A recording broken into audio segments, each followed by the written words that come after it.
여러분은 대파 좋아하시나요? 저는 대파 무침 같은 반찬은 물론이고 고기를 쌈 싸 먹을 때나 국밥을 먹을 때 대파를 한가득 넣어 먹는 걸 참 좋아합니다. 맵싸하게 맛을 내는 대파는 우리 밥상에서 절대 빠질 수 없는 채소 중 하나이죠. 대파는 사시사철 언제든지 먹을 수 있는 채소이지만 보기와는 다르게 그 안에 함유된 영양 성분이 엄청나다고 하는데요.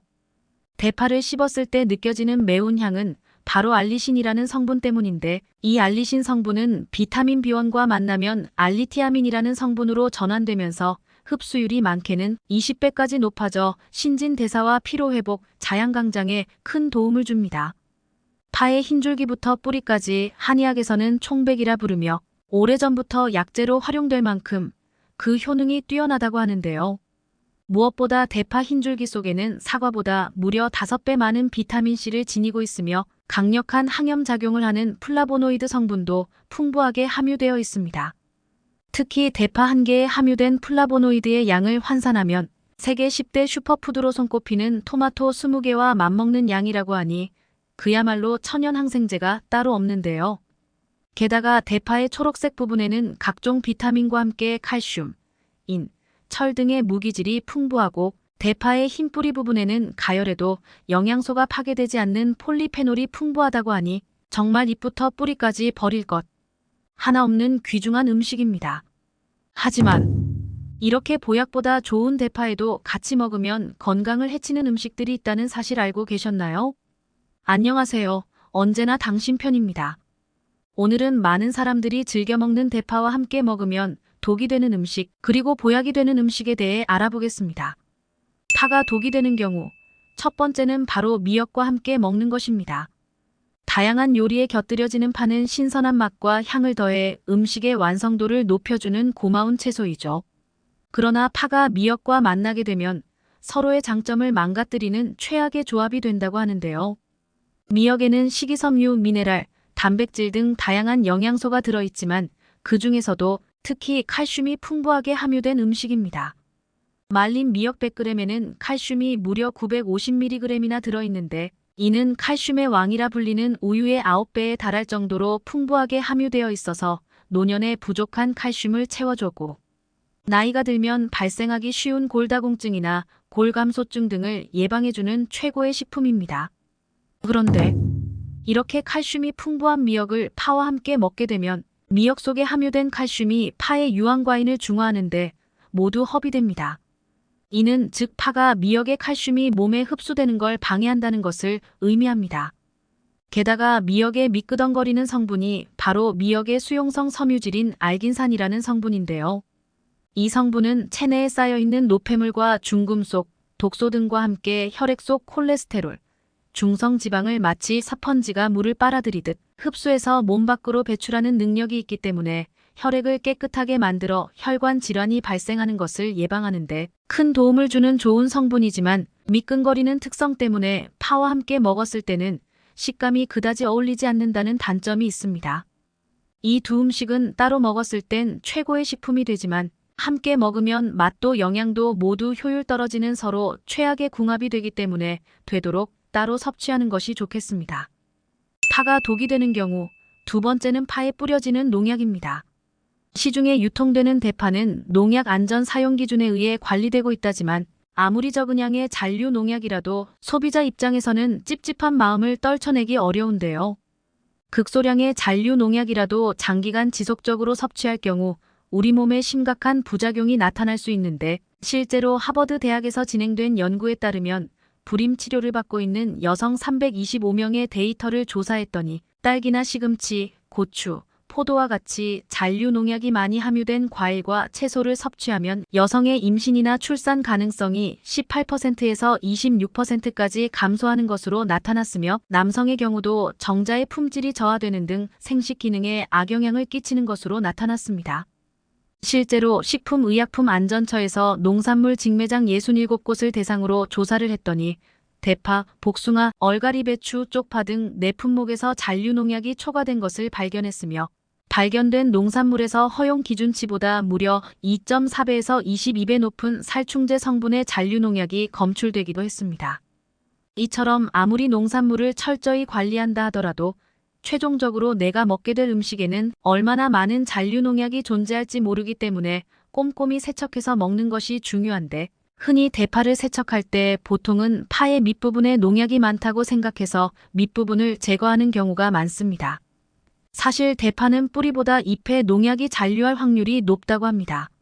그러므로 대파의 잔류 농약을 제거하기 위해서는 우선 대파에 묻은 흙을 깨끗하게 제거한 뒤 겉껍질을 벗겨줍니다.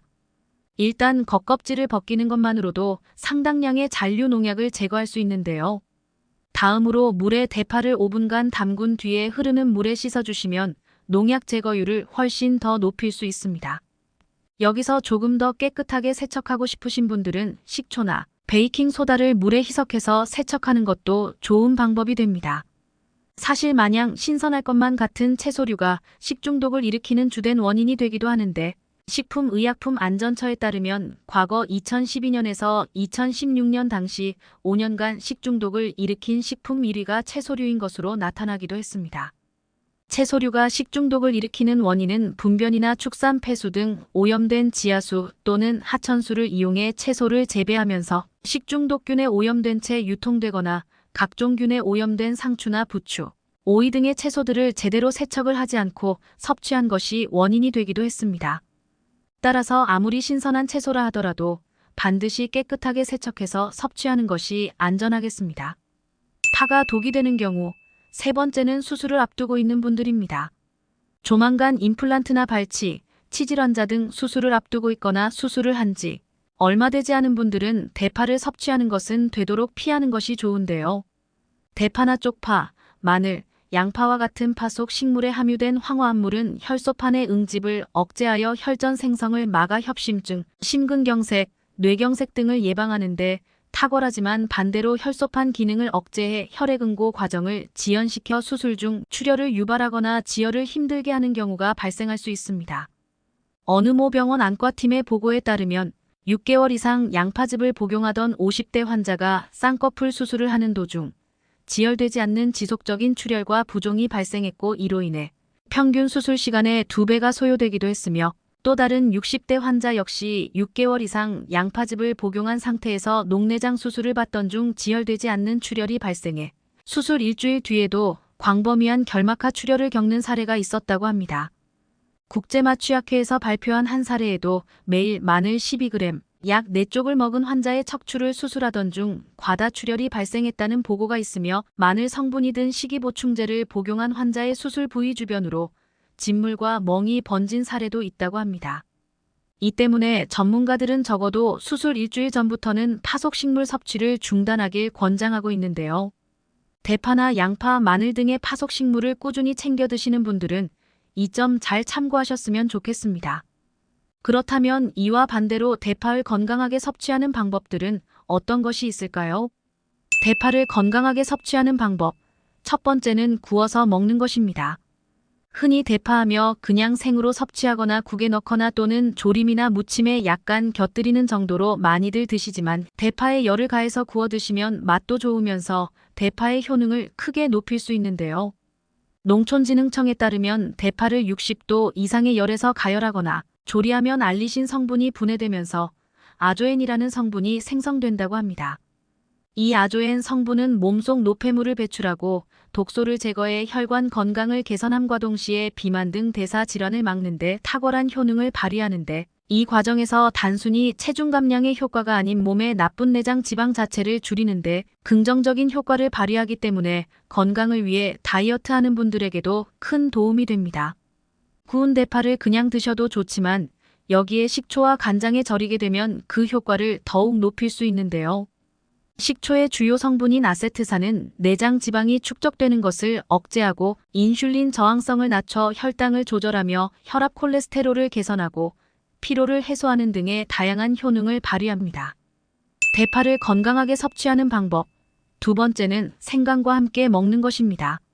나이가 들수록 관절 여기저기가 쑤시고 뻣뻣해져 통증을 호소하는 분들이 정말 많으신데요.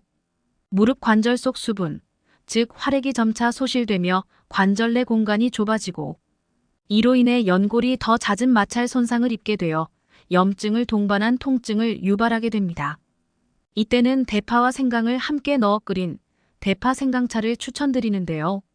생강 속에는 쇼가올과 진저롤, 페놀 화합물과 함께 무려 100여 가지의 항염증 물질이 포함되어 있어 관절염과 같은 체내염증을 줄이는데 탁월한 효능을 발휘합니다. 실제로 미국 마이애미 의대 연구에 따르면 6주간 생강 추출액을 꾸준히 섭취한 그룹은 그렇지 않은 그룹에 비해 무릎 통증이 완화되었다고 밝히기도 했습니다. 염증 제거와 통증 완화에 좋은 대파 생강차를 꼭 드셔보시길 권장드립니다. 한 연구에 따르면 생강은 아스피린과 같은 비스테로이드성 항염증제보다 통증과 염증을 더 효과적으로 감소시킬 수 있다고 밝혔으며 대파 역시도 풍부하게 함유된 알리신 성분과 항산화 성분인 폴리페놀의 항염작용이 탁월해 생강과 함께 만나 더욱 강력한 시너지 효과로 각종 통증 완화에 효과적입니다. 완성된 대파 생강차는 하루에 1번에서 2번 정도 꾸준히 드시면 감기 예방은 물론 염증과 통증 완화에도 큰 도움이 됩니다. 하지만 위가 약하신 분들에게는 대파 생강차가 위에 무리를 줄 수 있기 때문에 냉장 보관하셨다가 드실 때 물을 조금씩 타서 농도를 연하게 만들어 드시는 것이 좋습니다. 오늘은 대파와 함께 먹으면 독이 되는 음식과 보약이 되는 음식에 대해 알아봤습니다.